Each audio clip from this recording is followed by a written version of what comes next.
Hi everybody, Rob and Leslie here. We're in the United States still. Our airline canceled our tickets. France is locked down. We desperately want to get back, but we thought since we can't shoot any videos there, we thought we might reminisce a little bit about buying the Chateau and some of the beautiful, beautiful Chateau that we saw in our search.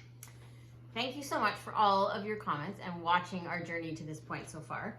We totally appreciate everybody's questions and encouragement and everything else.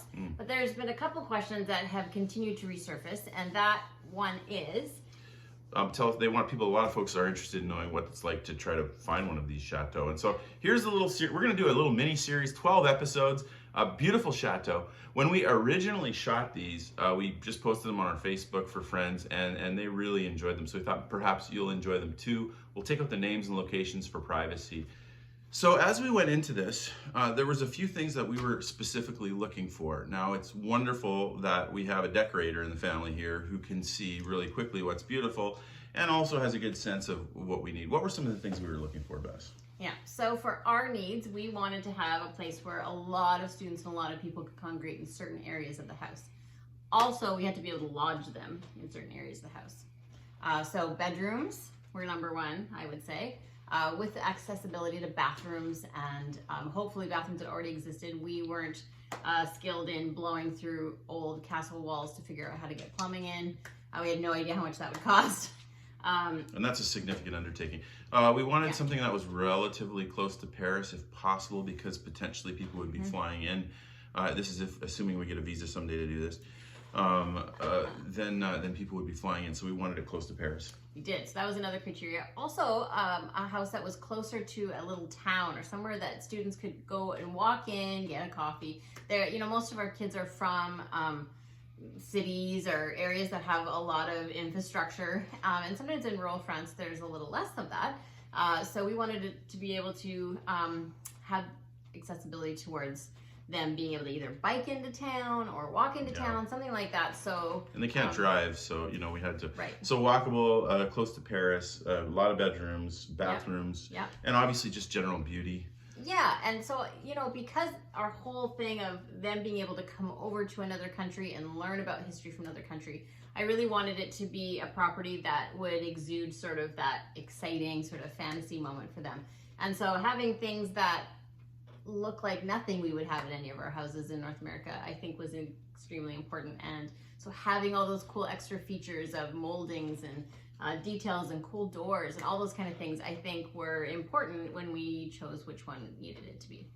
And obviously we didn't want to be, die financially. So we were trying to, all these were less than €1 million, and we were hoping that each of them would be able to be negotiated down a couple $100,000 to get kind of into our range. That was our strategy. Yeah.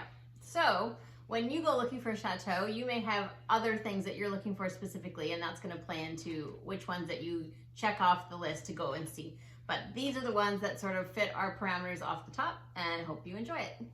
Without further ado, here we are in what we are going to call the Chateau Pride and Prejudice. That's what it reminded me of. Yeah, that's what we call it. So right off the top, really fun little entry. We also had a moat that went around both to the left and the right. You can see just a smidgen of that. Really fun grand entrance. Absolutely into the courtyard. Beautiful. It had two moats, one along each side. It's kind of a horseshoe. That's how I would describe it, but super symmetrical, magnificent gates. And you walk in and it just looks awesome right off the bat. It did. I love a circular courtyard like this. And on both sides were orangeries. The one on the left had the windows. The one on the right did not anymore, unfortunately. Yeah, check out this. These were a huge part of the attraction in the Chateau. I love the idea of having an orangery, and I could just imagine having lemon trees and any other citrus trees. I think it would be fantastic, and it would be amazing.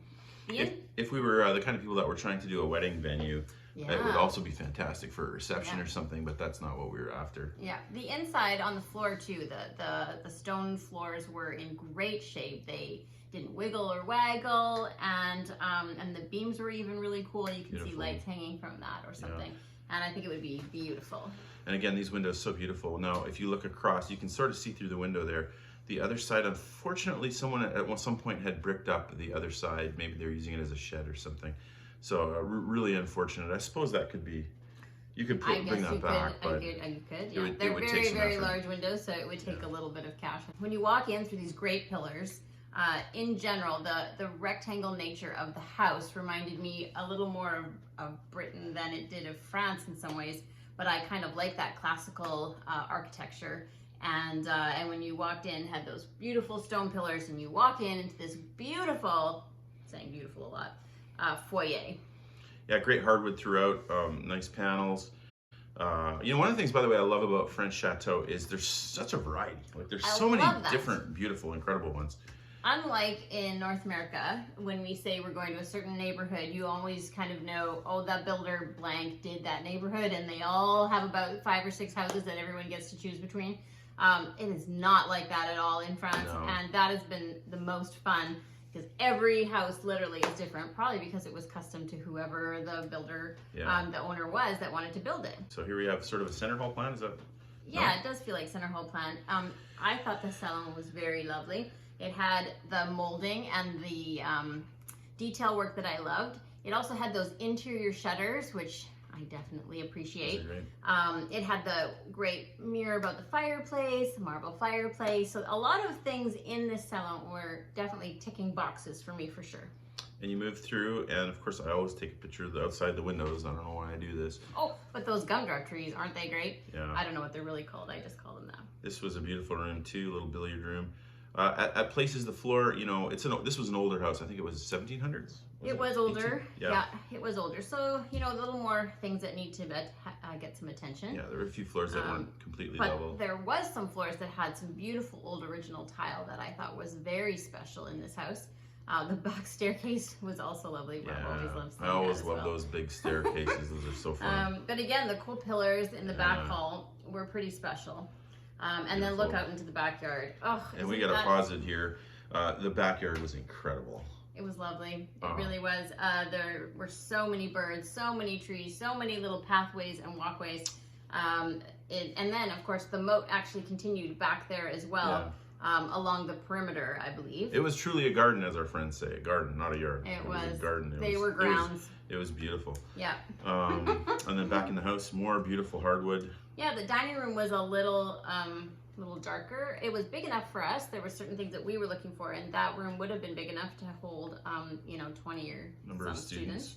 Yeah, in there. And there was lots of little rooms throughout the whole main floor that were kind of interesting. I'm not sure how we would have used them exactly, but there was lots of them. Now, there was not a lot by way of, again, it's an older building, so there weren't a ton of bathrooms.